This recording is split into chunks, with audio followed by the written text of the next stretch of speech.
but it's in the backyard, so it might be a long time before you grass. Well, and it's so dry right now too. Yeah. I was wondering if the poisons from my neighbor were flowing into my yard.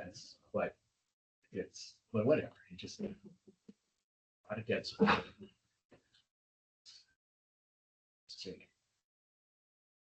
All right, so let's get started. Hopefully this will maybe have me. I just haven't buried in the text, see if she responds or joins. But, so for our morning meditation, we're going to use a recording from something in here. So we want to go to page 88 and read the bio description of the author of this poem. We'll be reading it for us. Give us the background on it. This is Duane Niatum. Duane Niatum, Jamestown's Lalum tribe, has been writing poems, stories, and essays for more than 60 years. He is the author of 10 books of poems, most recently Earth Vowels and the chapbook Sea Changes. The legends and traditions of his ancestors help shape and animate his poetry. Niatum has made a lifelong study of European and American Indian art, literature, and culture. Well, let us pray. Our invitation to love and heal this world begins modestly. Listen. Listen and do not speak, so that we are not preparing a response, but rather taking in what we hear. Listen with our hearts, so that our heads are rightly informed. Listen with our gut, so that we feel the pathos in and beneath the words. Listen to understand what might not have been understandable before. Listen and hold as precious what we hear. It is precious not because it is wise or true, though it is, but because we honor as sacred the stories and experiences of our relatives.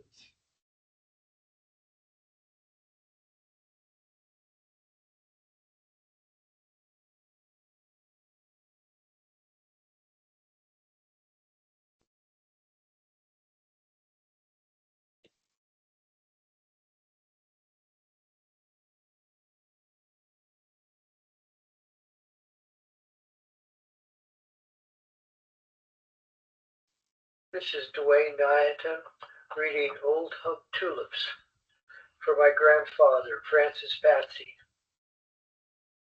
In the spirit of seawater, you jump from one boulder to another, and with the quick dip of the hand, you draw from under the next rock a fifth sculpin, grab it by the gills, a fish our people say sings to us.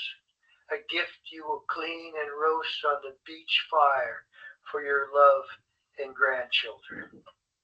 Your new neighbors that came from the east stare at you from outside the circle, behind a blackberry bush, curious yet guarded and unattached. They have settled in the ruins of your family's abandoned village of white fir and cedar. They surround your crumbling longhouse, plagued with a disease no shaman understood or could fight with rattle, smoke, or song. These settlers fear your sculpin dance and refuse to join your family feast. So you imagine they are gray willows vanishing on the wind of mountain guardians. Step toward the beach, a whirling sunspot on the sand print of strangers. Commentary on Old Hump Tulips. I chose this poem about my grandpa because he told me this wonderful story about what happened when the clowns were run out of their villages and land by the new local governments in the 19th century to allow white settlers to come and occupy their land. The government officials had guards pack up and send off the Clalams to the Swinomish Nation across the Salish Sea. The idea was to start a fight between the two tribal nations, but the Clalam families still had their canoes and supplies, and one night, under cover of darkness, when no one was looking, they headed back home to Clalam country, where their people had lived for thousands of years.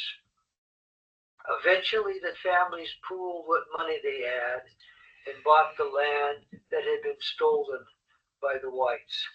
It was a small part of what was originally their home base, but it gave them the chance to start a new life from the pain of displacement. The irony is terrific because the Clalams of today have been far more financially successful than the white people of the Squim area. The Jamestown Sklallam Seven Cedars Casino generates more revenue for the region than the entire local white business community. This revenue allows the Jamestown Clallam Nation to provide health care, dental, and other services to the tribe and the community at large. My grandfather, if he were still alive, would get a happy chuckle from this turn of fortunes. My grandfather taught me to value the land along with the sea, the community of people and creatures that we live with.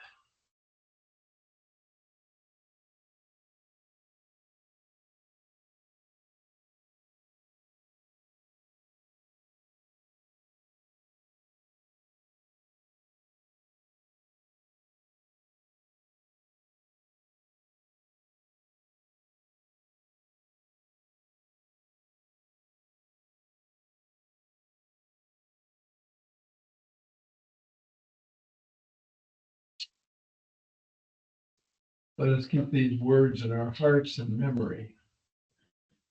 We invite them through the power of the Holy Spirit to make us wise. Amen.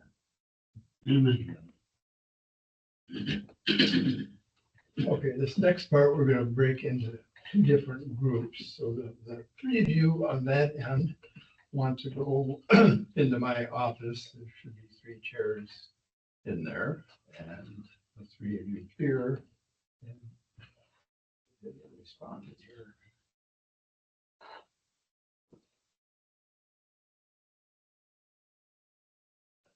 Is that boy, girl, is that boys and girls? No. Three. You three. John, okay. Yep. Wait a minute. We had to mix it up. From J to J. Okay. So in your packet, right? We're going to begin our conversation around the reading and spiritual practice.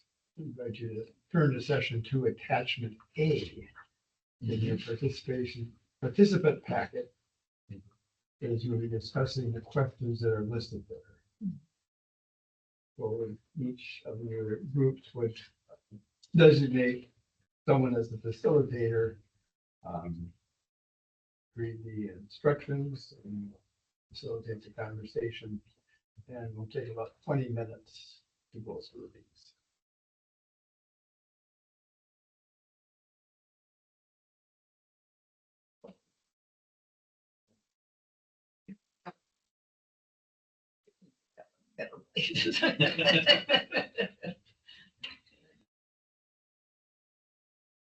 So my office is straight across. And then, why don't you close the door there, close the door here.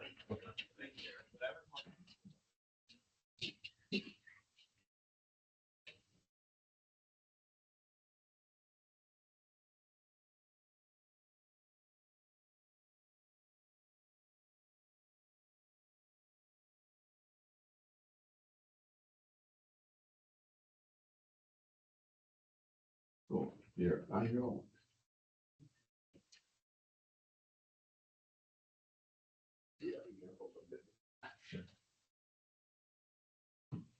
inward, reflecting on walking around or seeing our community. So, I mean, I go for a walk every morning Okay. because I'm getting too old to run. Can't be out there. So not this last year. So I walk every morning, and so then to see something new every morning, it's just more what's new is the animals are different, or the dog is out, or the same dog is out, and so I'll take different paths. There's a multitude of paths, but if I'm in suburbia, I'm always just impressed with the green lawns because mine is not that way. I'm like, I just don't do that. And I'm shocked at the 3-car, 4-car garages. Okay, there are some posh places near me. Yeah. My favorite is right by the library, the Ramsey Library. I go from my house to the Ramsey Library. Nearly, it's all four stall garages. Yeah. Whatever that's, and they have that waterfall that's in front of the place. I wonder. I think, do you know the Sis family, Brandon, Sis? And Yes. I think they live there now. Oh, in wow. that community, yeah.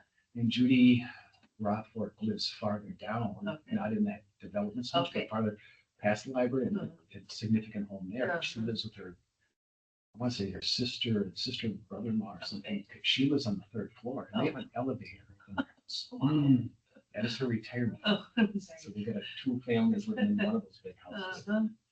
And so, but yeah, but I go through the parks quite a bit. So that's my walk through. It's There's a lot of parks back there behind the library, or there's a lot of trails. yes, yep, yes. And so what I notice, like I say, what I notice mostly is the birds or it's the regular animals, whether they're there or not. Something I do also notice a lot of trash. Okay. If I'm walking by behind Caribou or the intersection of Bunker Lake and 47. Oh my gosh! I'm like, next time we do a cleanup, To go there. they gotta just get out. It might be.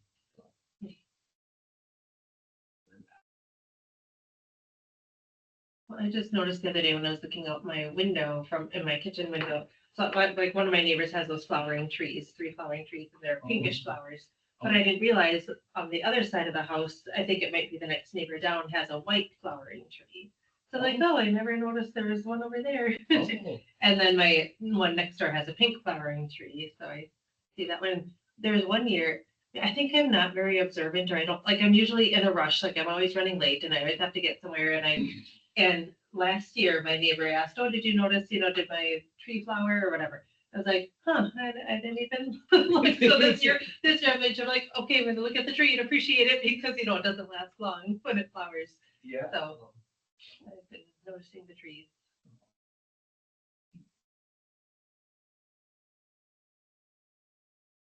I haven't been out much. Fair enough. I've been sick for 2 weeks. Fair enough. Almost didn't even make it today, but I woke up this morning feeling well enough that I finally shook it off. Yeah. What was it? Was it like a cold? It was it was worse than a cold, but not as bad as a flu, and then it morphed into bronchitis. And I Okay. had to get a pretty strong antibiotic for it, and I'm still taking it. Yeah. So I unfortunately do not have much to contribute to this other than to say that I'm just generally aware of how things are changed through the season in my yard and on my street. In particular, I'm watching what used to be a fire pit. I converted it into one of the wildflower seeds. Oh yeah. I got some of them, and then I didn't have enough, so I got some more at the store where Deacon Randy got them from, or maybe it was Len. And I got them going the first year I had them out, and then last year they came up on their own, and they were really nice. And excuse me. And then I've been kind of watching it ever since as it starts to come up. Oh. They're perennials. Yeah, I'm planning to plant mine today. That's my plan. I don't know anything about gardening because this is my first time having a single family home. Oh, wow. And last year I had planted some things. And so, but now I have one area, I have a nice patio out front that has a fire pit in it. And then there's some plants around it. And then I added some plants last year. But it doesn't have like the mulch down. It doesn't have like the barrier that you Oh, put down. a lot of times, yeah. So I just weeded it all out last week or the week before. And now I'm gonna put those seeds behind the plant, like between the wall and the plants. So then I don't have to weed that area. Mhm. And then I have to decide if I'm gonna put wood chips down or just leave it as dirt. I don't know. But yeah, I'm gonna plant those today. After I move. How big a swath are you talking about when you're weeding? I mean, It took a while. I should see if I have a I mean, is it picture. longer than this room that you're weeding? Maybe about as long, a little bit longer, but not like maybe as wide as the table, maybe Yeah. not even as wide as the table. Sure. Yeah, time to get a little bit, yeah. Okay. But well, I took a picture last year when I started, like to show the before and after, and Oh, then I yeah. never completely finished it, because you only finish. Sometimes I only get like an hour at a time that I can Yeah. do it. It's like you get this part done, and then the next, by the time I got all of it done, then that part started to grow again. You bet. Yes, it might take me a while to find a picture. But the home ownership is a lot. Mhm. I had I a think townhouse and that was, nice. I didn't have to do so much. Yeah. But I'm just surprised. Yeah, there's always something. I'm always constantly and it's really micro stuff. I do a lot of micro, tiny. Like my garden's about half the size that you're talking about. Okay. But I'm cutting the grass or weeding, or I will be doing some brickwork, like stonework. So here's part of it. Oh, sure. Yep. Yep. Oh, yeah. One of the, one of the. And I had planted things in between. These are daylilies. Yeah. And then I had planted phlox, I think, in between. Yeah, Okay. in Oh, wow. between each one. And it looks like you got chips there now, or is that not? No, that was like Yeah. old ones from Right. whoever was there before. Yeah. And this is last year. This Yeah. is a year ago. No, For the past year, I haven't been able to do anything because I have 2 shoulder replacements for Right. babies. So we're supposed to be talking about our walk, and then did anybody read you did? Yeah. Praise God. Okay, what But did I she don't have to say? remember, like, I didn't take notes. I should have written stuff down when you know? it was like, I think I was sitting in my car at Armani's baseball practice. Like, okay, it's practice. I can sit in my car. Right, yeah, So, yeah. um, I ordered it from the library. Okay. So, but yeah, she doesn't, I think it took her till later in life till she learned to drive and decided to use a car. So she just always walked everywhere.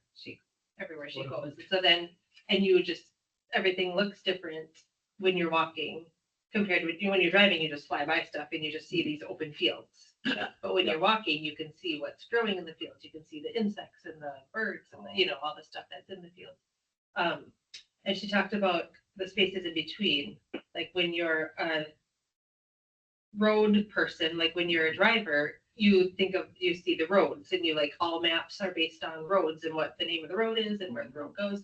But when you're a walker, so like she had just appeared it seemed like out of nowhere because she had come from between some buildings, just walking. You don't have to stick to the roads. And so it's just kind of finding a different path that like when you're a walker, everything is open to you. Yeah. But when you're a driver, your mindset is fixed on just the roads.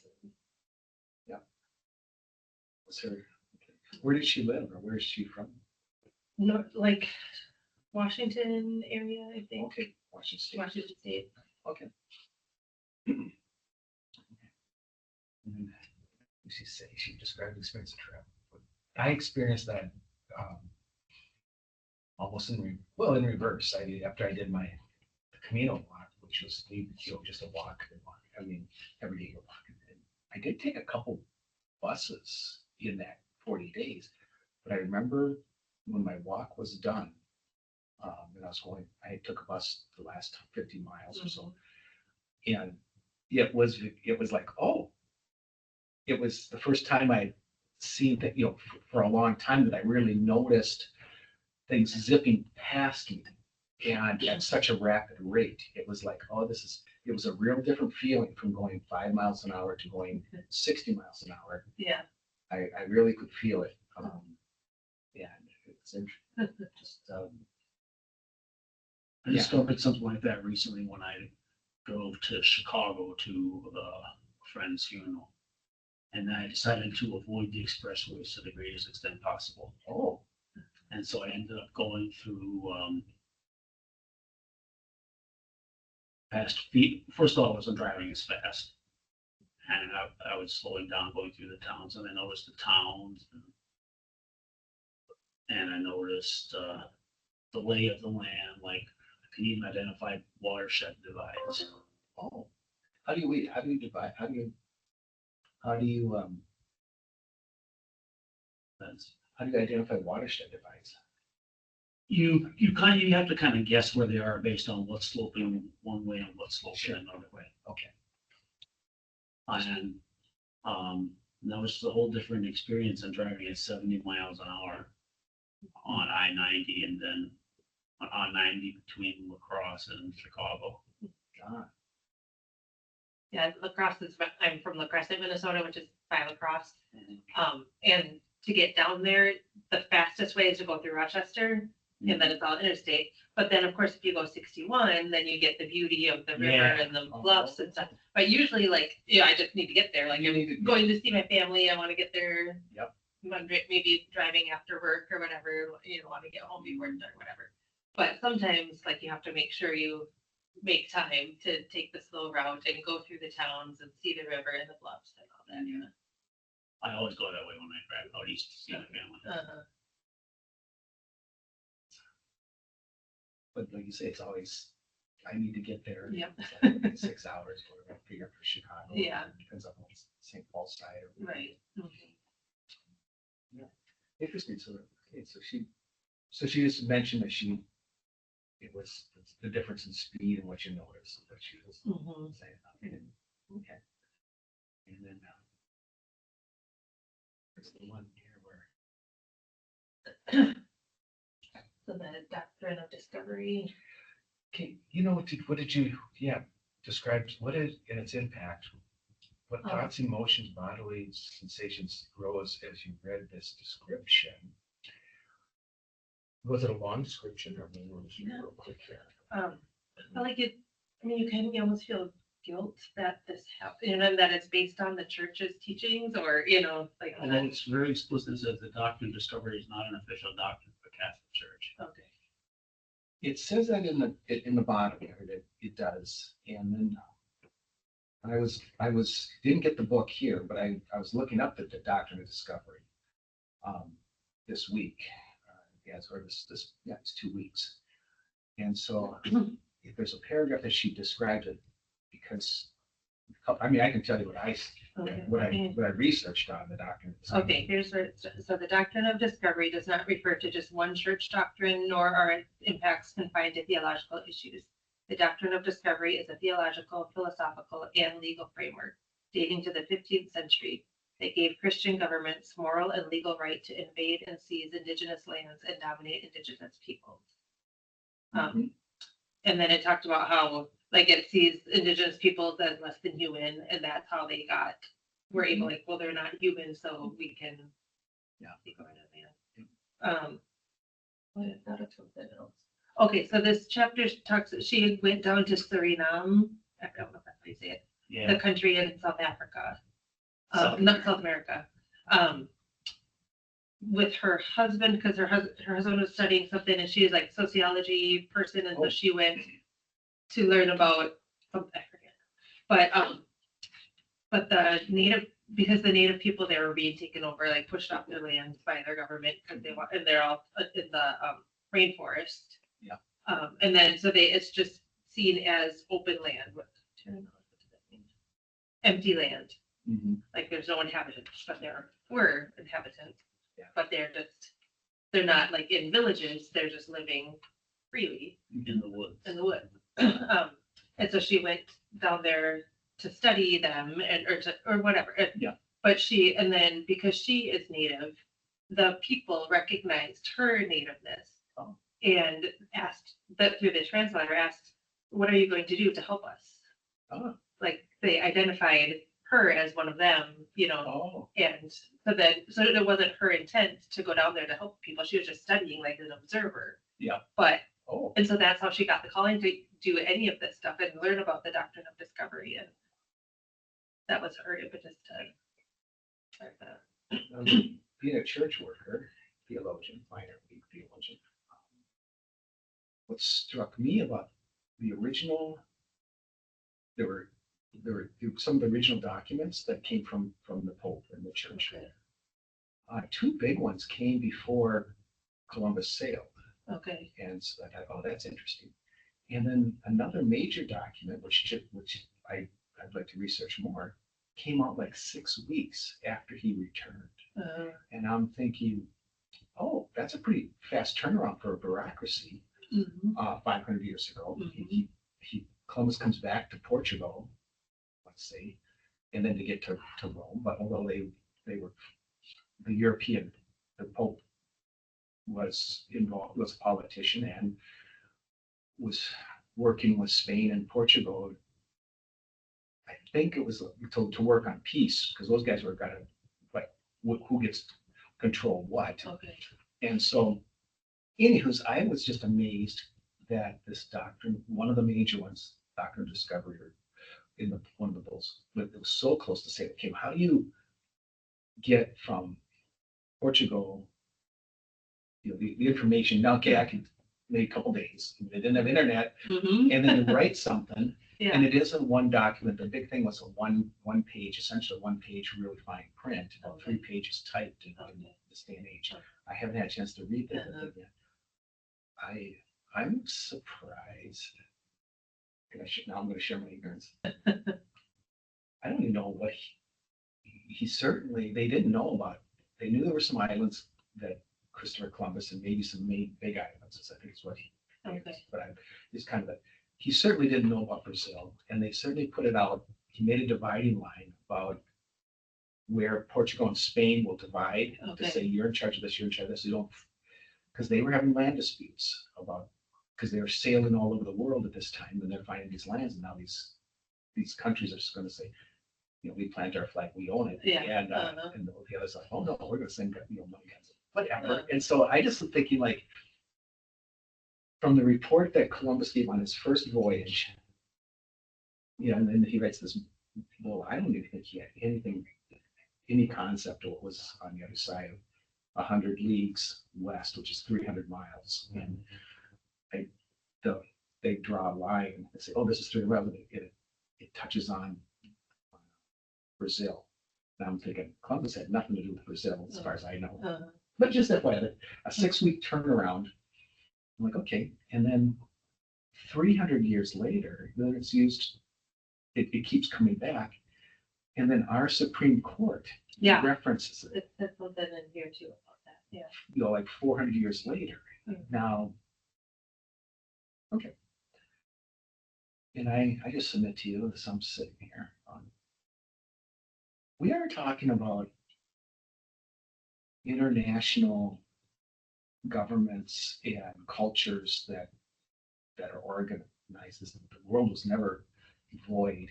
Mhm. So, I don't think the peasants of France had much to say what King Louis was doing, or whoever, Uh-huh. or even in like all our tribes now, or a lot of them, not all of them, are federally recognized. Mhm.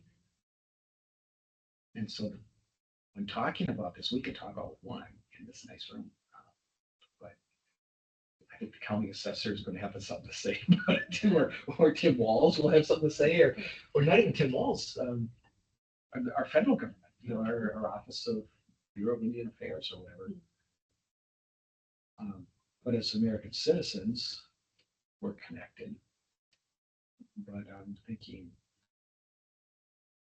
like the people who say there's a lot of folks lately who are subculture that are like, but it's, I'm a sovereign American citizen or something, and have you run into these on YouTube at all? No, Oh my gosh, it's kind of raping stuff. Okay. But the idea like income tax is illegal and property taxes are illegal. That means you don't own your home. The government kind of owns your home.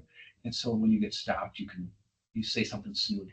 You say something to the cop, you don't have jurisdiction over me. I'm invoking my rights as a sovereign, blah, blah, blah. And I'm sure that'd be like, walk the line and we're going to have, or we're going to have a YouTube video of you beating me down.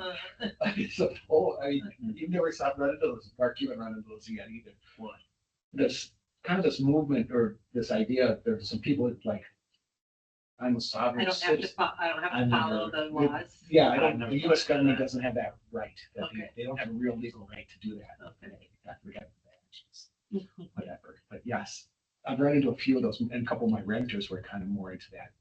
They were into the conspiracy stuff, and like that's how. Oh, you can talk all you want. So I guess I'm just aware of that little dynamic of, and a lot of people. What else can I say? I can talk all day, but what else did our question say? Well, the doctrine of discovery. Thoughts, emotions, body sensations, is right about the description of doctrine of discovery. I'm more curious. Yeah, I guess I was just curious. Like, okay, we live 600 years after it was being formulated, and what was the context of the formulation? Like the context. For control and power, probably, right? To want the right to take over what you want to take over. Well, I would think, although I'm saying, I think it was a dispute between Portugal and Oh, Spain. okay. I think he was Okay. trying to say, okay, how can, Just to divide fairly. yes, so you guys don't go to war. It's to stop the war between, Spain and Portugal. yeah, future conflicts. And those guys had been fighting off and on for a while too. So, I mean, that's my interpretation of my just reading going. Because these are Christian countries, the Pope was, to what extent the Pope in those days, pre-Vatican II, right at the Reformation moment too, this is kind of right when the Reformation was kicking in. What was the Pope's relationship with these kings? And I know Zippo about Charlemagne and this Holy Roman Empire. Do you know about him much? Well, after Rome fell, this Charlemagne tried putting back together the Roman Empire in Europe. And so and then it was a fight over the Catholic Church, and there's also fighting about, well, we have the right to appoint our own bishops, where the king, the emperor would say, no, I appoint bishops and stuff. And so as Catholicism gets moved from Judaism and a persecuted sect to the religion of the Roman Empire, that changed a lot. And so that, but yeah, when she says domination or whatever,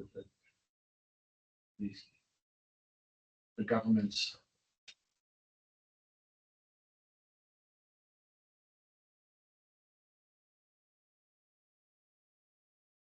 And when I read that, Theological, philosophical, and legal framework that gave Christian governments moral and legal right to invade and seize indigenous lands and dominate indigenous people. And those rights came from what, the Pope saying it, or the count, the king of Spain going, yep, this is what we want, or the U.S. Supreme Court saying, great idea, let's go for it. Okay, here's some more of the history. This pattern of oppression began with papal bulls or decrees. Yeah. One of the most infamous is Romanus Pontifex, issued by Pope Nicholas V in 1455. This bull granted the Portuguese king the right to invade, search out, capture, vanquish, and subdue all Saracens, which are Muslims, Yep. and pagans whatsoever, and other enemies of Christ wheresoever placed. So it looks like it started like more to subdue the African Yeah. area of the Muslims in Africa. Yeah. And then they applied it then elsewhere. Yeah. Up your discussion. Okay. Because, yeah, because that was 40 years before Columbus sailed. And those are, yeah. So that the first one that you read about maybe? Well, that, there Or was a that- third, the three, there were three of them that were big, but there were two that were before, Okay. and then one that was 6 weeks after. It's kind of crazy, which, yeah, they're fighting in Europe. Okay, so There wasn't much real government in Europe during what we think of as the Middle Ages. Well, this is 14, this is 14. this Renaissance time? 14, Renaissance was about the time of the Reformation, but before that, there was no real civil authority. And the, most of the governing authority was the church. I mean, The kings, such as, and the lords, such as they were,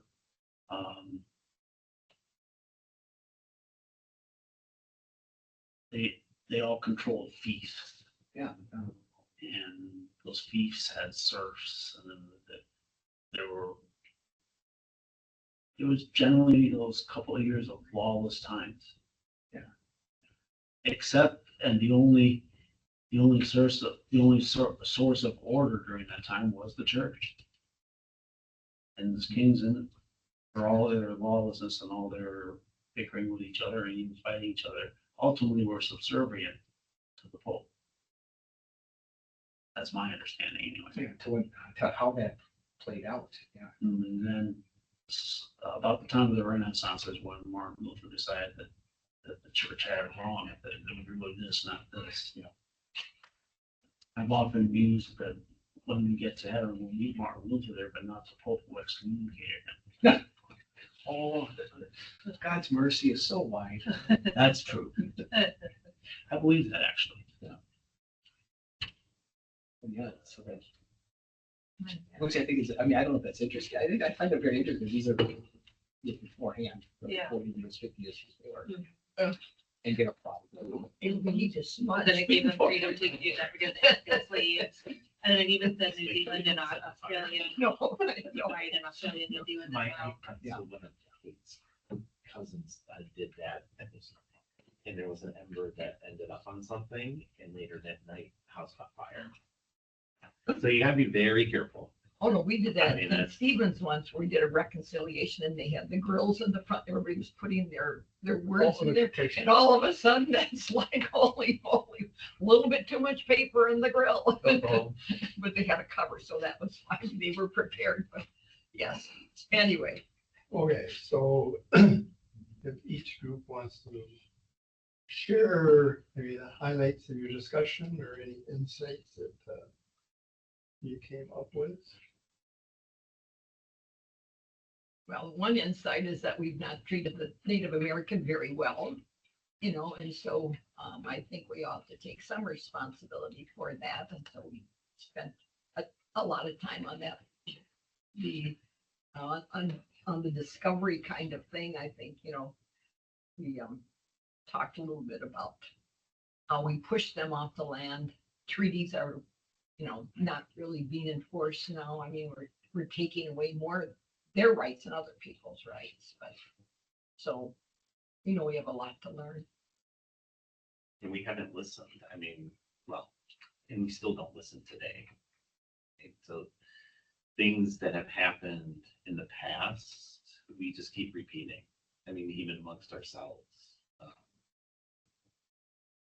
And so when you look at a lot of what we're just dealing with, just in terms of immigration today and how we treat people and people who are different, you think we would have learned something by now, but it's just, and that's the frustrating thing. So I guess one of the highlights is the frustration that we haven't moved forward, and yet we don't listen and we don't treat people with as being human like us. So it's better to other the other person than to respect them and their culture. You know, that's what we were saying too, you know, as the white people came into the country and felt that their power was to take over all this property, you know, we did not respect the indigenous people or the Spanish who were here before the whites. You know, we always think that this was a white country and it's not. You know, so I think we haven't learned that very well. So lots of learnings that seems to still go on. The other group, Like you said before.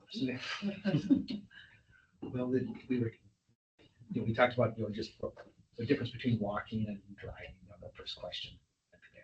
And then we were talking about the discovery piece, and Kelly had read a little bit about it, but since I'd ordered the book and didn't see the book, I just went online and was looking at this document discovery. And I was kind of surprised there were like 3 major documents, and I was surprised that 2 of them were written before Christopher Columbus's voyage, and one was written like 6 weeks after. And I'm like, wow, that's a pretty fast turnaround for a bureaucracy. And so I was very curious for me, what's interesting is the context of when it was written, when these documents were written. They were reputed just 2 years ago or 3 years ago. That's the church says not our teaching. But how it got into how it was used to justify things, and like our Supreme Court making reference to it, 400 years later or whatever. It's like, okay, and so I find that very interesting. I just find it interesting. Like we talk about separation of church and state or whatever, but there is a connection somehow of the laws of our country or the laws of society or whatever. But that's what piques my interest of what's the context and how it's used 300 years later. I find it kind of interesting. It said that they used the doctrine of discovery in 2021 in Arizona. You can see the doctrine manifest in Arizona today, where the San Carlos Apache are battling to protect a sacred site called Oak Flat. Because of the doctrine of discovery, the San Carlos Apache do not legally own this place of ceremony and prayer near Phoenix that they have visited from time immemorial. Instead, the land is owned by the U.S. Forest Service. As of this writing, U.S. Congress plans to transfer this land to the Australian Copper Mining Company in the first quarter of 2021. Well, the same thing now, look at the mining. Yeah. Northern Yep, so Minnesota, that's- I mean, it's like, they don't care for the water Mining, rights, we were fracking, talking mining, about that too. plantation agriculture. We don't really care what treaties were written, because somehow there's certain power people that feel that they can override them because they need the money, and so we really don't care, and so when the Native Americans make a lot of noise, it's like, wow, too bad. But when you registered, these 2 books were options in there. And I took them to be supplemental, so buy them if you want them, but it sounds like especially this one, they're gonna be using quite a bit. So, again, with the grant money, well, Kim's got hers, but does anybody else purchase these? I just got it on Kindle. I downloaded it. I had ordered it at the Ramsey Library. I just haven't received it yet. Oh, okay. I haven't ordered it. Because what I was gonna do is, find out who wants to get back copies of the book, and I'll order those, and then we'll pay for that out of grant, and then we'll. Well, I could just check one out at the library too, right? It's possible, unless I'm hogging it up. I'm at the rum ritual and I put on I'm on the I list. only have one. Yeah. Well, they probably only have 5 in the whole system, I'm Well, sure. I got one down, I thought, well, maybe it was the one I got up here, I thought, because I could go back to the one in Green Valley, Arizona, and I couldn't get it down there. This book. Yeah, I mean, I would order both of those, because I could use both of those.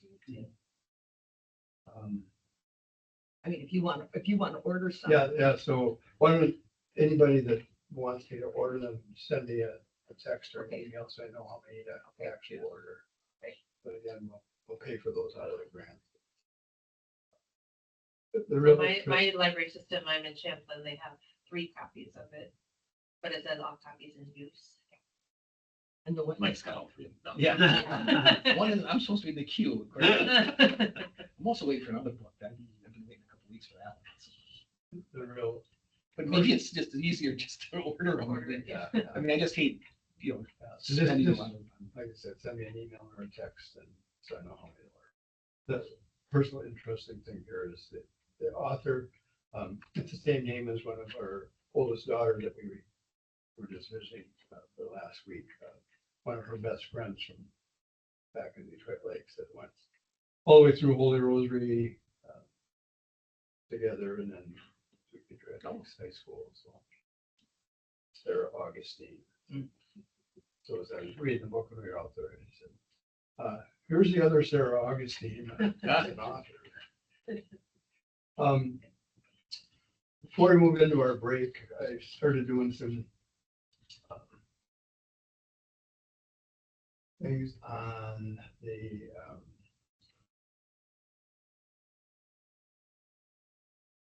version. Field trips, you see. Yeah.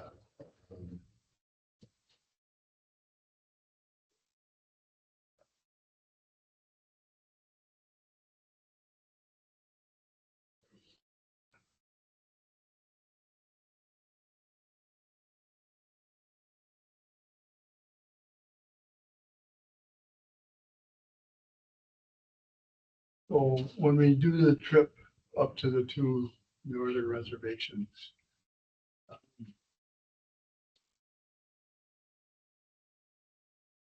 we will start in Park Rapids at, Have you got dates yet? no, Okay. because I need to get a hold of Winona. Okay.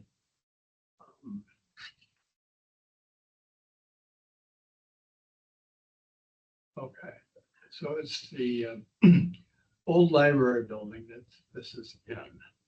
And it focuses on treaty rights, and then there's some cultural things in there. But a lot of this plays on the various treaties. And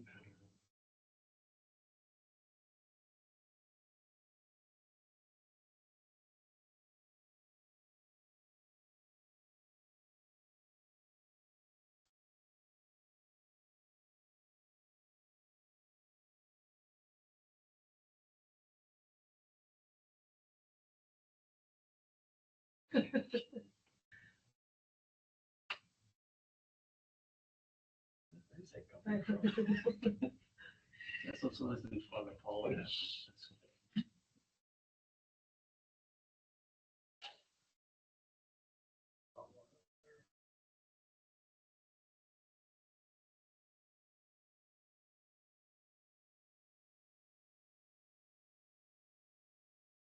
But there's the museum and cultural center.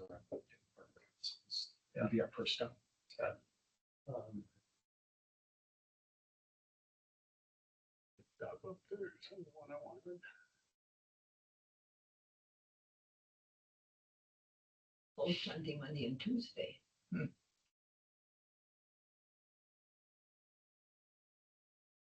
When they first opened, they did not have regular hours, so it was kind of make an appointment, but no, Mhm.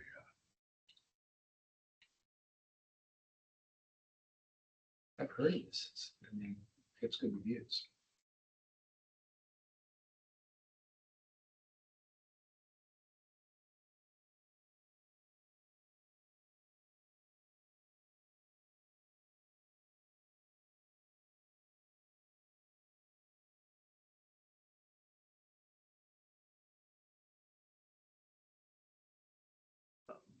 This is Winona the Duke here, and she is the curator of the museum. And We normally do kids, huh? there's another picture of her here someplace. I thought, right, It was right at the top, go up one, on one slide. go up one. She was there. There she There is. she is. Yeah, but there's another picture of her. Oh, okay. actually doing a tour, so, because we had planned on, or I had planned on trying to line up to meet with her, but I didn't realize that, because I had seen her when we toured this place with the kid from Red Lake. But I didn't realize that she was actually the senior curator there, so. I was gonna get a hold of her, try to meet with her at the museum and have her lead us through it, rather than setting up a supper time with her, but it just was the focus of what they have there and the opportunity to talk to her about the Whiter's Land Recovery Project that she started. I think that would be a good way to start, so we'll maybe do this first. Park Rapids is not actually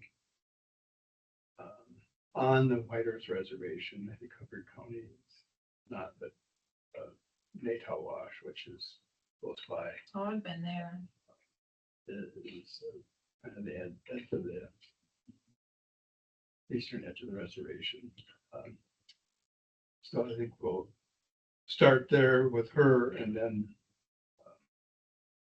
do Whiter's first and then Red Lake. I was thinking originally doing it the other way around, but with this museum, I think that's a good place to start, so.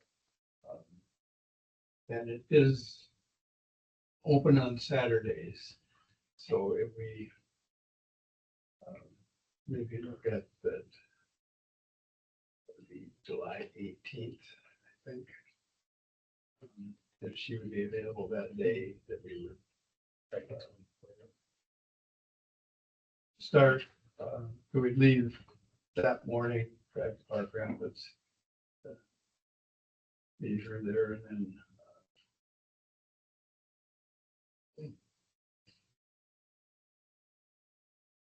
maybe go to concert in Washington, maybe stay in Monoman at their casino. Why not? Oh, we're having a sleepover? Yeah. And then spend some time on the Whiter's Reservation, and then for those that are just available for the weekend, then they could come back, and those that could be there for the next few days, then we'll go to Red Lake. So that's what I'll try to line up is the 18th, 19th, and 20th for Whiter's, and then 21st and 22nd for Red Lake, and then come back. So we would be able to stick with our planned date for the fourth Saturday session in July, so I think that's, let's stick with that. Provided everybody, I want to line up, it's going to be available.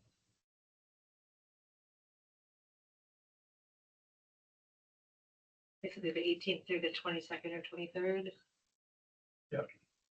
Play through the 20s.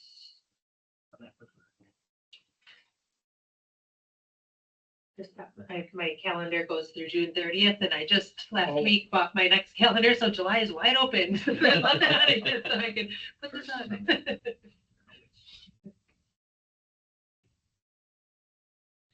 Okay, so let's take a short break here. Okay.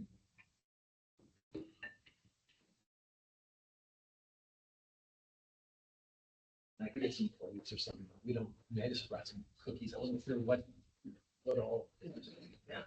We'll see what we can have. Probably just napkins. You want to use napkins? What do we do? Yes, there's no expense for this application. I was shocked at Colford's, like, what? Oh, it's all in the freezer. Like, what are you talking about? So this one's gluten free. These guys. Outer's gluten. Those are the gluten free ones. And I'm like, and I'm blind. I'm like, how many in here? Well, there's like 6 or something. Oh. Almost. I'm like, what am I missing here? There's 18. 18 in there? Yep. Okay, that is a serving size. Well, there's 6 servings per container, but one serving is 3 pieces. Oh, really? So there's Okay. 18. Yeah, that means I should shop my glasses.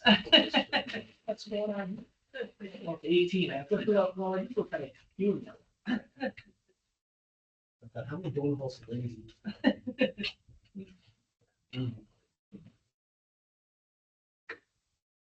Is there a copy in the kitchen or not?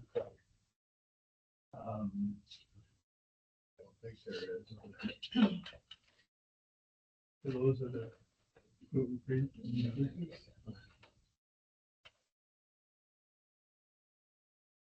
Where did you get those nice Oreo cookies from? They were gluten free. Kabootza. Was that wasn't a Culver's thing? That was a, I think it's County Market.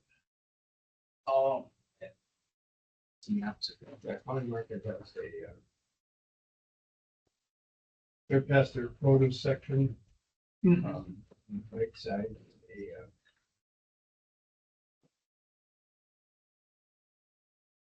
Okay. I was expecting this, gluten-free aisle. yeah, that's kind of what I was expecting. Culver's was kind of a bust. Well, they've got gluten-free stuff in multiple locations. Culver's does? I'm looking at all the snacks, I'm seeing nothing that says gluten free on them other than when they direct me to the freezer.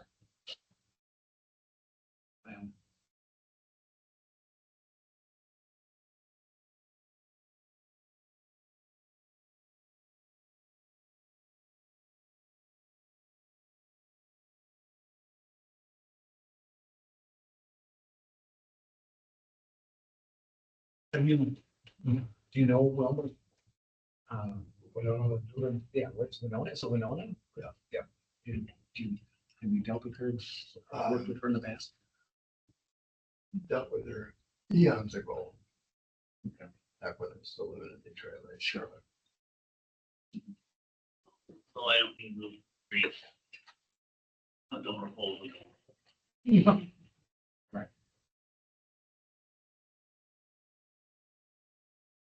I was surprised at how quickly good intention went out the window, because I thought, oh, I'll just make some gluten-free Rice Krispie bars or something. No way. It's like, I'm waiting, oh my gosh, did I go to put snacks? Yes. It's coming back to me.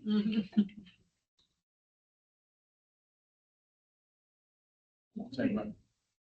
I was buying stuff last night. They have to be the ones with marshmallows though, Rice Krispie bars, Yeah, that makes sense. not the peanut butter. I'm asking, Oh, because I haven't, I'm not next time, I'm not gonna have that.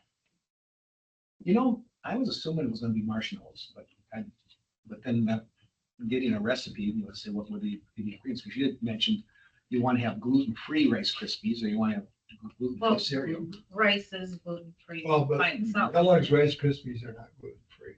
Oh, they're not? No.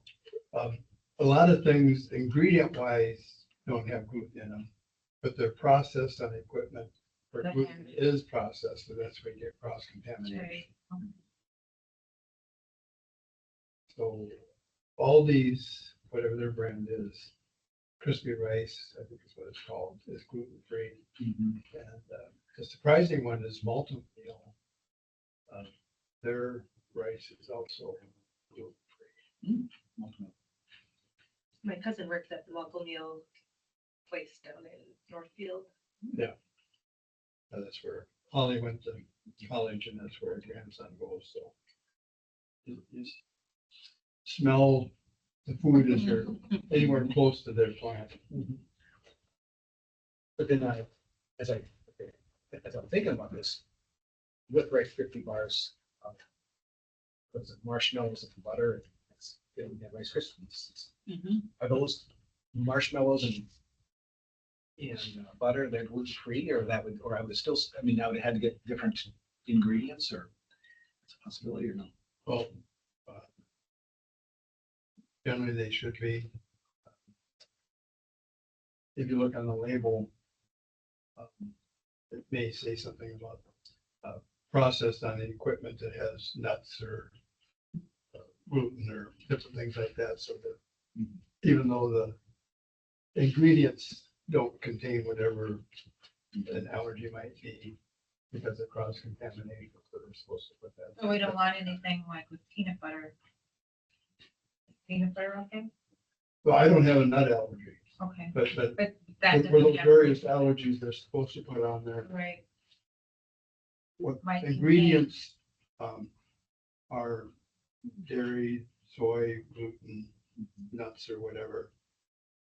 But also a warning that if it doesn't have any of those, but it's processed on equipment that also processes things that are various allergens. Then as I'm thinking about this more, now, thinking about it, an hour after the show or something. But even to process it in my house, to make Rice Krispie bars, because I was thinking, oh, I can just make Rice Krispie bars for our brewer. Sterilize all your. But then I have to, but then contamination in my own kitchen, so it's probably better to buy gluten-free Rice Krispie bars or something. It's better to buy these than to try to make it, because I'd be most likely cross-contaminating or. Yeah, so like in our house and her daughter, she has gluten intolerance, not celiac. Her middle daughter lives in St. Paul, has celiac. So they both have counters that are designated as a gluten-free counter, and that's what we have at home. So one side of the stove is gluten-free and the other is the contamination side. Yeah, so you have to, like here, when the Knights did their pancake breakfasts, I wanted my camp stove, just kept that here, and they could use that for the gluten-free pancakes, and then they could do like eggs or other stuff on it. I know the glutinous pancakes were ever on that griddle. We have a built-in griddle here, but then there's a separate griddle that goes on the stove that free. Do you want anything? No, I'm good. Interesting, okay. But in future, I guess I'm thinking ahead. So bringing snacks for this group, you're gluten-free. Are there people that have other allergies that we should be aware of? No. And in the future, to accommodate, I should just probably go to the store and getting some gluten-free cookies at Cub or whatever is the way to handle that. Yeah, and I don't need treats, so if somebody wants to do something that's not going to be gluten-free, that's, or having a bad day, so don't worry about it. But I'm on next but I do a lot of gluten-free because I have a wheat issue. Right. So I would do the gluten-free. Yeah. Scones again. That'd be fine, yeah. Too bad. Sorry. Sorry that I have to do that. Yeah, I'm so sorry you have to do that. It's really hard. I was thinking like flourless chocolate cake, but that I don't even know. I don't know, like if that would still have something else in it that could have been cross-contaminated or something. Well, how about fruit? You could just do fruit and yogurt. There's a lot of yogurt is gluten-free, Yeah. so you could just. You're saying fruit. Yeah. Like Okay, yeah. Strawberries, strawberries, raspberries. yeah. Strawberries and stuff. No, I thought about that this morning too. You know how to cook. I just like gluten-free, I chocolate, don't so. I Did I eat made anything? Yeah. I love the smell of my kitchen. Bread baking. There's nothing nicer. Yeah, they should make candles like that. That's right. They should. Wednesday, would have been my mom's 100th birthday. And she would bake bread that I helped her with every Saturday. The quantity changed over time. And our daughter gets the King Arthur gluten-free bread and pizza mix. Yeah. So I made a loaf of bread, so we could have bread for the birthday meal, along with meatloaf and mashed potatoes, which is one of our family favorites. Our daughter, her son-in-law, and grandson are vegetarian, so they had a meatloaf made from some plant-based. Tempeh. Usually tempeh is really good. I know, but you can't taste it. But the really interesting thing is my mom had a little silver bread pan. That was the one thing that I wanted, so we had this homemade bread in my mom's bread Nice. pan. That's nice. For- Excellent. And then we're doing, stewardship council's doing holy sausage and sauerkraut tonight. That could go. Rye bread at Kamar, Get March yeah, 6th. on the way Kamar back to six. the airport yesterday. But they don't have any gluten-free bread there, and, Panera doesn't Nancy. have gluten-free anything. yeah, Nancy thought one of the local stores had, she had gotten gluten-free rye bread before, but we couldn't find any place we looked, and One of the gals I know that's done some of the serving, you know, after mass on Sunday, she goes up to Sauk Center to get her bread. She said she just takes a trip up there, so you should talk to her and yeah, there's a bakery up there that's gluten-free, and the Fresh Time in St. Cloud for a while was carrying some of that stuff. But the last time I was saying, go up to St. John's for spiritual direction, so stop at Fresh Time. The last time I was there, they didn't have that section anymore. Yeah. So Nancy, in the past, we want to have authentic Rubens as baked rye bread, so she baked one last night. Wednesday, the house smelled like fresh baked bread, and last night. So I said, you can't beat it. I said, you talk about being mindful of what, you know, different things we have to be attentive to. That's one, and it really takes you nice memories on those. Okay, so let's reconvene here. So in this book, a lot of what Sarah writes about is an area called Suriname that she has spent a lot of time working with the indigenous there, and kind of like what we're talking about in northern Minnesota, that the mining industries have come in, taken over the land, and resulting in a lot of mercury contamination, especially in the waters, because people there were indigenous were relying a lot on fish as primary sources of their protein, and they're all heavily contaminated with mercury, so we've got a lot of issues with that.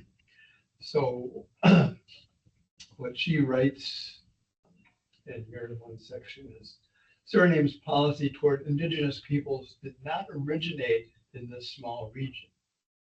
It is based on the principles defined by terra nullius, the Latin phrase meaning empty land, a theological and legal doctrine that gave land title to Christian European states who would assume sovereignty over discovered lands under terra nullius. Discovered lands were considered devoid of human beings if the original people who had lived there, defined as heathens, pagans, and infidels, were not ruled by a Christian prince. The terra nullius doctrine became the cornerstone, the doctrine of discovery.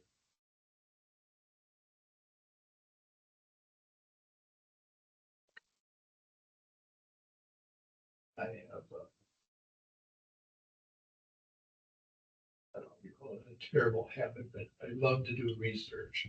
When I was working on my master's at St. John's, I had a hard time on actually getting around to writing a paper that I'm supposed to write, because I would be doing some research on it, and there would be a reference to something else. Okay, I gotta get over that, and then reference to something else. We had a big paper we were doing for moral theology, and it was the night before it was due, it's like, okay, you need to stop doing research and actually start writing it now. So I read this whole book and was making notes of different things to look up, so I spent about 3 hours, I think, on researching the papal bulls that were the basis of the doctrine of discovery, and, 2 Supreme Court decisions, the Laws Act, and several different sites on the doctrine of discovery and dismantling the doctrine of discovery. It's interesting doing all that research. Sometimes I'll, future sessions, I'll incorporate a little bit of that. But. So getting back to what Sarah had written there, one way we can express our opposition to terra nullius and the doctrine of discovery is to name the original people who lived or live on the land, to acknowledge their sacred worth as human beings, and to honor their sacred connection with the land itself. In this way, land acknowledgements are a spiritual practice that grounds our action to dismantle the doctrine of discovery. However, land acknowledgements can sometimes become more of a performance than an authentic spiritual practice of honoring Indigenous communities.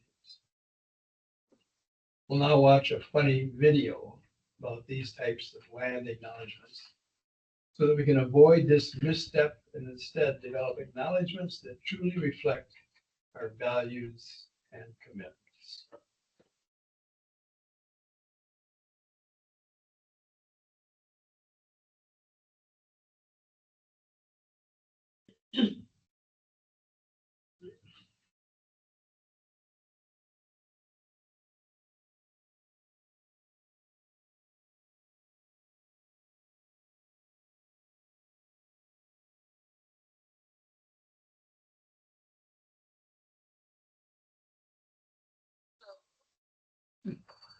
Hello.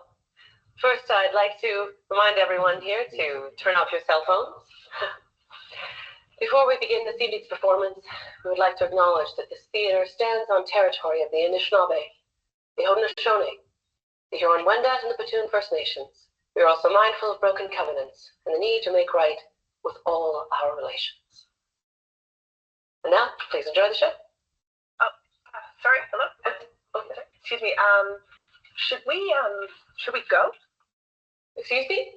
Oh, no, I just mean if we're on someone else's land, shouldn't we leave? Oh, no. The theater is here now. We'd just like to acknowledge whose land it is. I'm sorry, I'm so confused. So if we're on someone else's land, shouldn't we do something about that? Or hopefully we'll enjoy the performance. oh, okay, so some of the money from the ticket sales of the show are going to the Indigenous communities? Well, no. A portion of them? No, the ticket sales go to the theater. So is the money from the bottled water sold here going to the First Nations for clean drinking water, or? Oh, no, that money goes to Nestle. Their sponsor. I'm so sorry. I'm so confused. So whose land are we on? What are we doing? It's a dialogue. How are we making right? Well, there's a plaque you can read in the lobby. I don't understand. I'm getting a message from the stage manager that we need to begin the show, so please take your seats. But have a good time. Good night. So sit down. Enjoy the show. Just enjoy the show.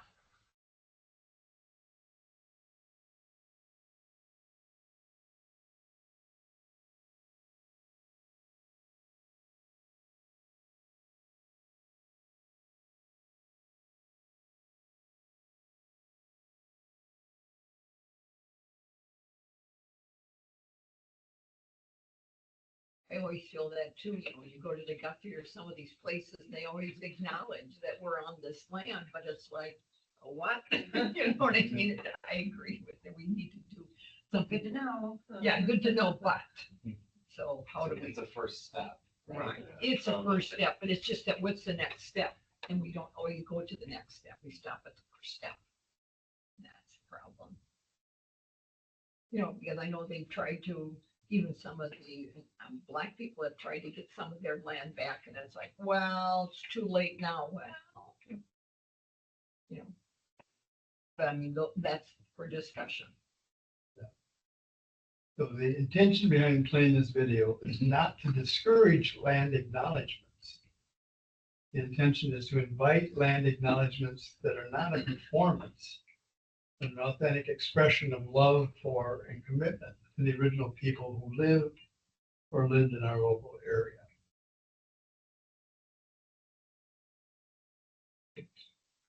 we kind of talked about a little bit earlier, is coming up with ideas that, yeah, we've not treated these people right, we've taken their land or whatever. And various agencies and programs have come up with policies acknowledging that, but no action following up on that. And Sarah addresses that quite a bit throughout the book on different things that are in place that they were actually enforced would really start making a difference. Any other thoughts on that idea of acknowledging and doing something about the land that It'll be good for the church, us to start on a Sunday morning by acknowledging, that we are on, not Father Paul, when they welcome people, from the choir, whoever's doing that, to say that, we are on this land and acknowledge that, this is their land. We are now using it, respect it, and hopefully will make a difference in their lives. I mean, I think just to say it to me is not enough, Right. just to say, but, Well, and then what is that next step? Then Right. as a parish, how do you take, and show those actions that we're actually doing something? But, I mean, acknowledging it in that first step is, I think is very huge. For those of us who aren't Native American, just because that brings up in and of itself a lot of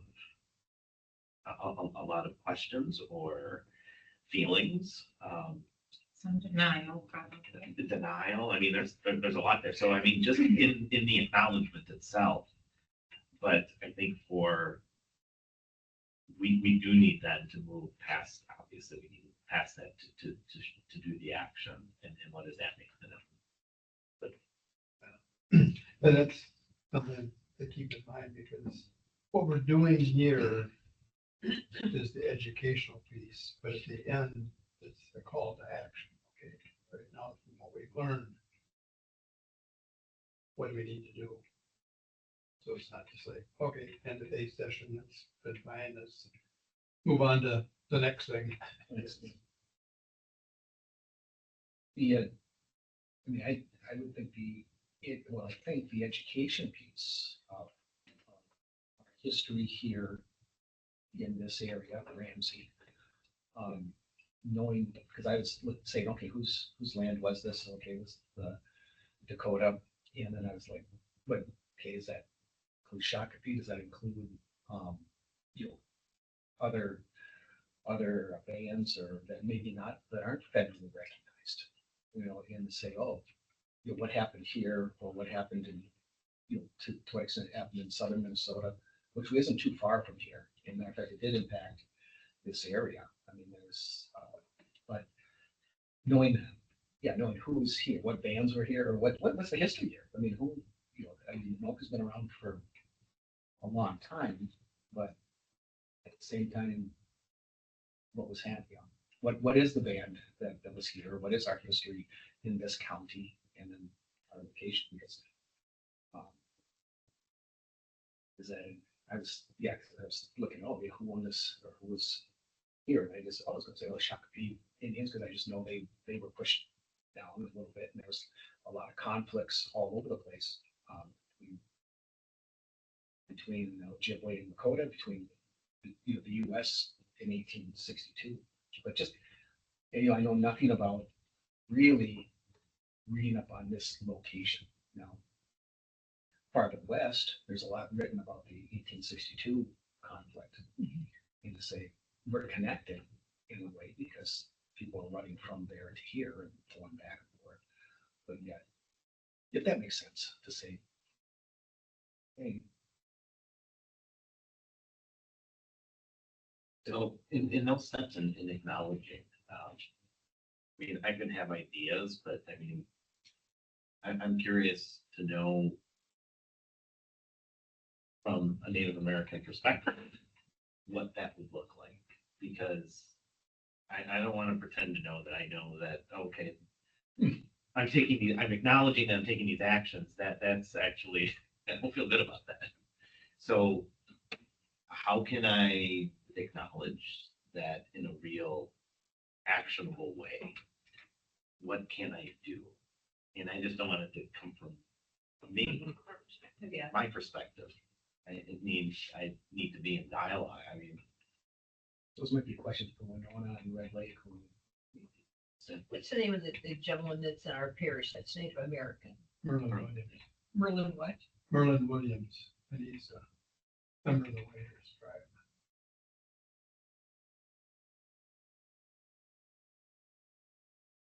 And there's the other side of it too, where it's not up to people of color to educate us. Right. You know, like, so you don't want to put something on, I think he had mentioned that, I think at one of our social justice meetings about how, he was concerned about how we were going to approach Native people in talking about our questions, you know. I don't know, it's a Very tricky good, situation. very good point, because, yeah, Red Lake has very little to do with what's going on down here. Very little. And yeah.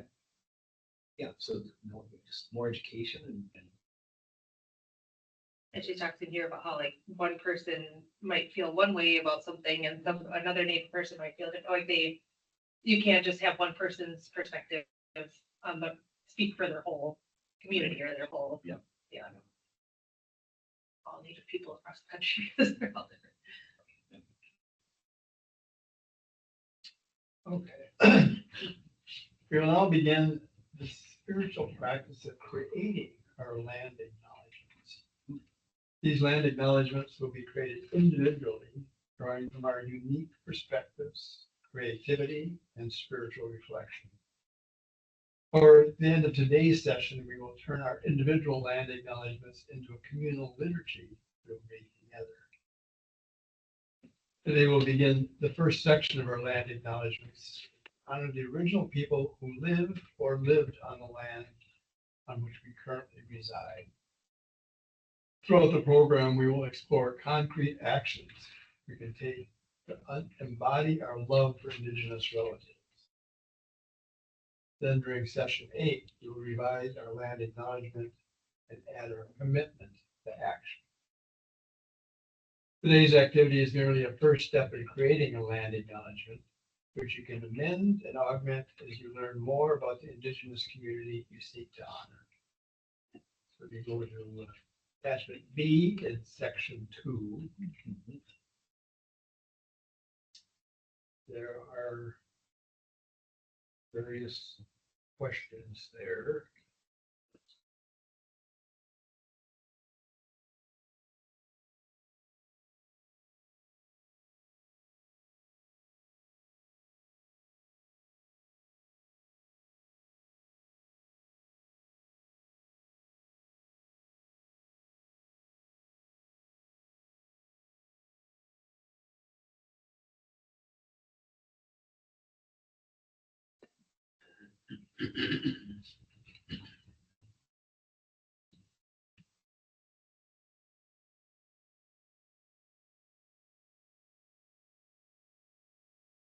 You know, it's interesting when you look at the house purchases, you know, you go back to the original, you don't see the Native Americans in that somehow this land was bought from them. You know, so I mean, it's interesting. I think they start with the discovery. Well, right, that's what I'm just saying is that, but if you look at the house purchases, I mean, it would have been interesting to have had, whose land was this originally? Yeah, I mean, I looked at our farm and family farm, and it comes from the US government. That's where it comes, that's what it's. Right. Yeah, I know. But because US government took over the Right. Native Americans, so that's not the original. You know. So you've got a journal with you, you can put your notes in there. And that can add something, so just go through.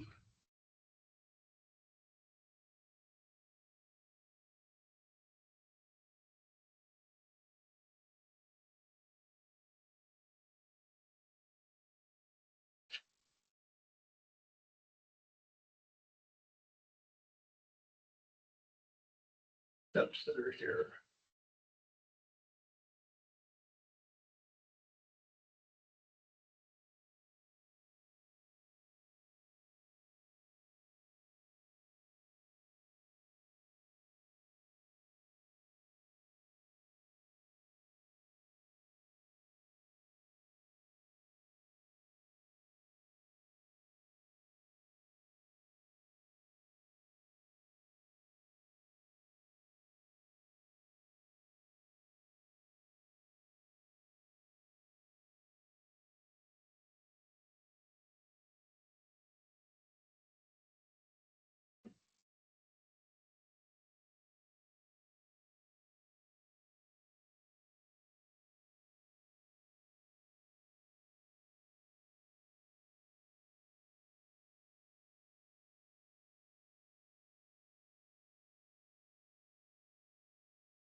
Maybe have something extra to write with.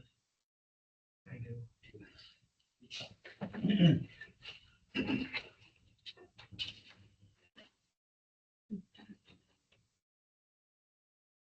This will work. That'll work with- hopefully it'll just- Depends on how well it works. It's okay.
We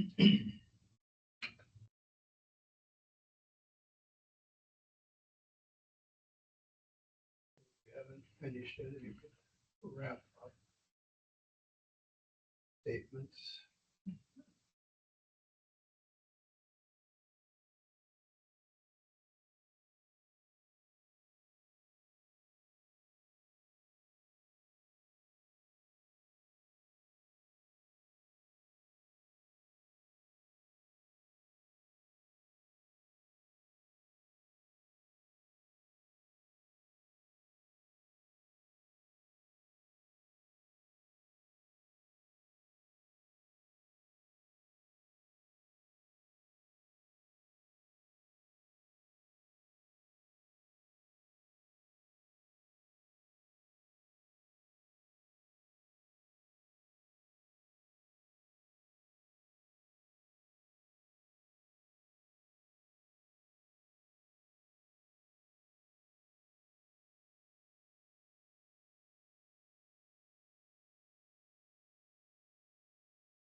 What was this activity like for you? What thoughts or emotions arose, or where did you feel the presence of God's Spirit? Which is thinking of all the spirit that still is on my land, my home. I said, because I've always felt there's something there, and I think it is the Native Americans. I think you can take them off the land, but you can't take their spirit. And so I think that, that's what was coming to me, is that the Native American spirit is still within my land.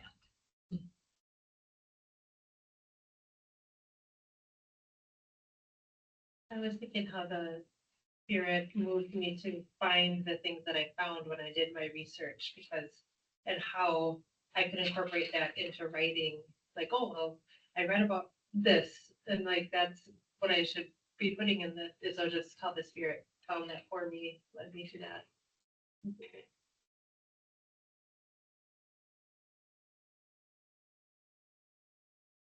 Last week, our opening and closing meditations were centered around the word home. How did your understanding of this word change after creating your land acknowledgement? Not mine. But maybe the home, like, isn't the structure. The home is the space that it occupies.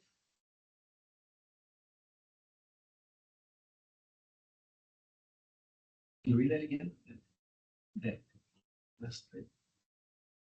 Last week, our opening and closing meditations were centered around the word home.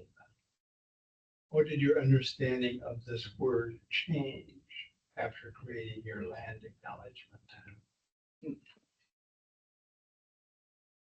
I think of, back, what was it, a month ago, when the astronauts were, going around the moon and looking toward the Earth and saying, that's home. That home is everything around us. And the people who are there are all living in our house.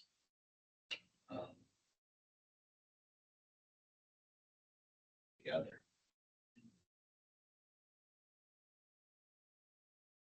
Kind of frustrating because at the same time, we think that this house is just ours, like mine, and it's not.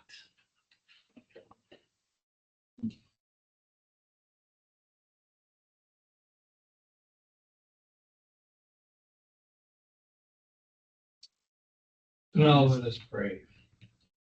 Gracious God, we beseech you. We seek to do good, to do justice, to love kindness, and to walk humbly with you. But the words come easier than the actions do. We are not sure of the way. We do not desire to be a people of empty words and hollow promises. Give us the wisdom and strength to see what love and justice ask of us, and to be open to new ways of being in this world. We want to look away from the wounds of our kin. Give us the courage to face hard truths we would rather not see. Let us be light and leaven, to shine a light on a path toward healing and repair. We embrace this journey of discernment, walking as we go so as to see what needs seeing, to hear what needs hearing, and to feel what needs feeling. Though we go deliberately, we sense an urgency to respond. Help us to hold this tension of carefulness and gravity together. We trust that the Holy Spirit, Spirit of wisdom and love, will guide us. We pray this in the name of the one who walked slowly among the forsaken and announced a new way forward. Amen. Amen. We are disciples on a journey. We are the body of Christ broken for the world. We hold one another as we carry the concerns of our neighbors. We pray also for the members of the Just Faith community across the country. Unite us through the power of your Holy Spirit, that together we might participate with you in the building of your kingdom in order to create a more just and peaceful world.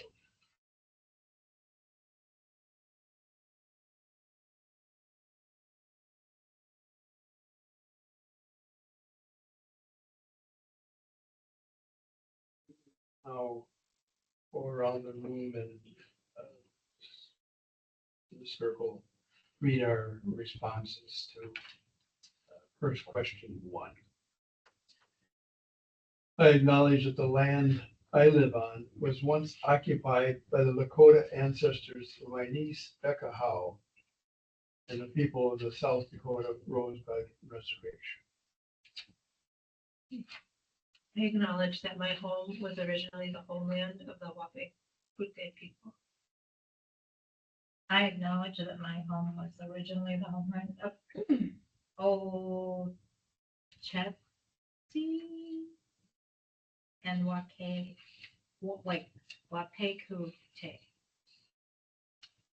And I acknowledge that my home was originally settled and lived on by the Lakota people. I acknowledge that my home was originally the homeland of the Wapekute people. I acknowledge that my home was originally the homeland of Dakota people. I acknowledge that my parish of St. Catherine Drexel was originally the homeland of the Dakota people. Question 2. The Lakota fought to protect their land with the Ojibwe moving west from Wisconsin. The Lakota were driven west and eventually to the Dakotas as the U.S. Congress in February and March of 1863 formally expelled the Lakota from Minnesota, canceling treaties and forced removal of survivors to the eastern Dakotas. The Wapikute fought to keep their homeland, where they hunted, gathered, raised their children, and passed down their morals and values through their rich oral tradition. However, European settlers brought war, starvation tactics, and genocide, forcing the Wapikute to relocate.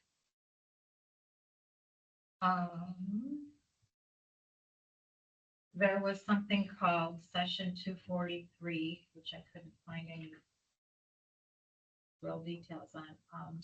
They worked with fur traders by Faribault in 1834 for about 20 years. They got pushed south.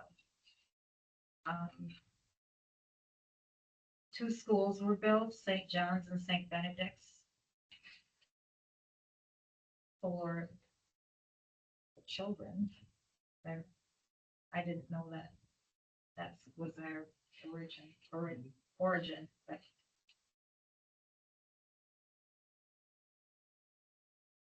Just wrote, the Lakota lived and thrived on this land. They worship and ritualize with Mother Nature, lakes, trees, and animals. White men disenfranchised them from this land and their rituals, giving them disease and lies.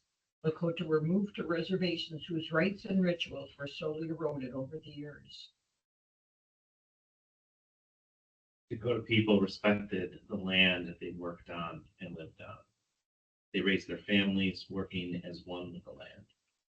Settlers moved onto this land, bringing with them a way of life that was not part of the native way.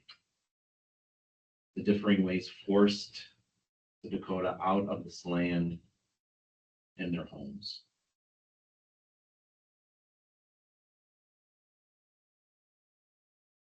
The Dakota people originally lived across southern and southeastern Minnesota. One step at a time during the 1800s and early 1900s, the U.S. government signed and abrogated numerous treaties which resulted in the Dakota people losing their land. The Dakota were defeated in war, hung, exiled, and lived in poverty and hardship until gaining federal recognition in 1969. Question 3, the Lakota were moved from here to the reservations in southeast South Dakota, where descendants still reside.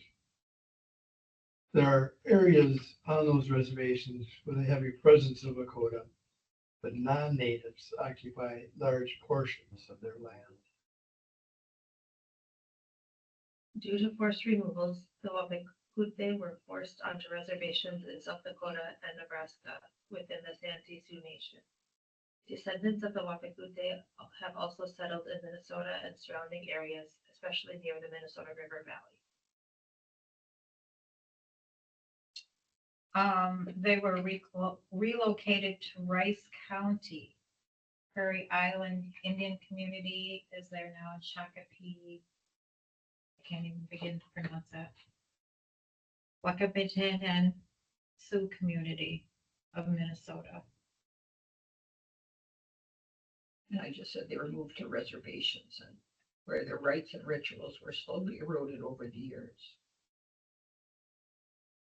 Due to forced removal and displacement of the Dakota people by the settlers, they moved into reservations and other places, and it left them unsettled and striving to, for a place to call their home.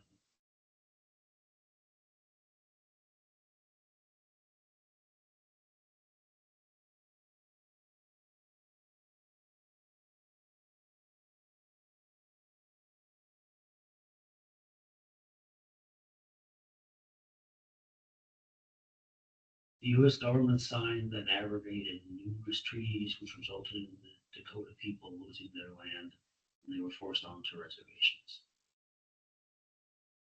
And I left that number 3 blank, just saying, until gaining federal recognition in 1969. I acknowledge that the home my wife and I now occupy gives me the shelter and security those who originally occupied the land I now own were forced to abandon the security they enjoyed before being forced to leave. I acknowledge the benefits I received from living on Wapekute land, including a beautiful and safe place to call home, a pond that provides wildlife to observe, and grassy land of trees, flowers, and various plants.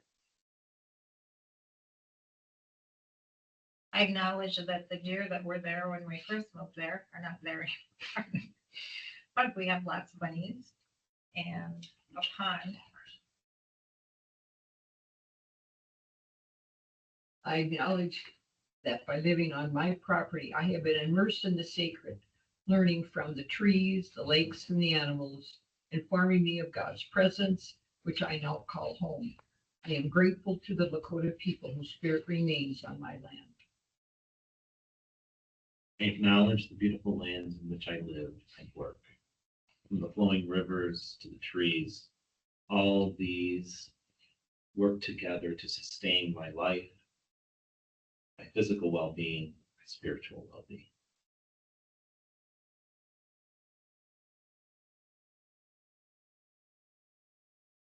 I acknowledge the benefits that I have received from living on Dakota land, including my home and my lifestyle, a vibrant faith community to belong to, and in the case of the Shakopee Dakota, opportunities for entertainment and cultural education. I acknowledge that I have benefited from worshiping and living on this land. Thank you all for your participation today. Look at the homework before session 3. Second session in May will be moved from the 4th to the 5th Saturday because of the 4th Saturday Memorial Day weekend. So our next gathering will be in 3 weeks on the 30th of May. And again, let me know if you want these 2 books, so I know how to order, and if you already purchased them, just let me know that, and I'll get it reimbursed. And the interesting thing is Nicholas Black Elk, who ancestors were in this area. And this book, Black Elk's Life Speaks. One of the 2 rooms in the western wing, they named the Nicholas Black Elk room. The other one will be the Sister Thea Bowman room, in honor of the American, in both cases, that are on the track for sainthood, that represent the Native American and African American communities that St. Catherine Drexel serves. So enjoy the rest of the day. Let's come back to Polish sausage and sauerkraut. And rye bread. Right, yes. And there's caramel, isn't there? The candies. Some kind of candies and Polish beer. And yes, don't forget the Polish beer. It's chilling in the fridge. I can't tell you right now. Polish beer disappeared. In the kitchen. I still am surprised that Paul has never been to Poland, but he's been to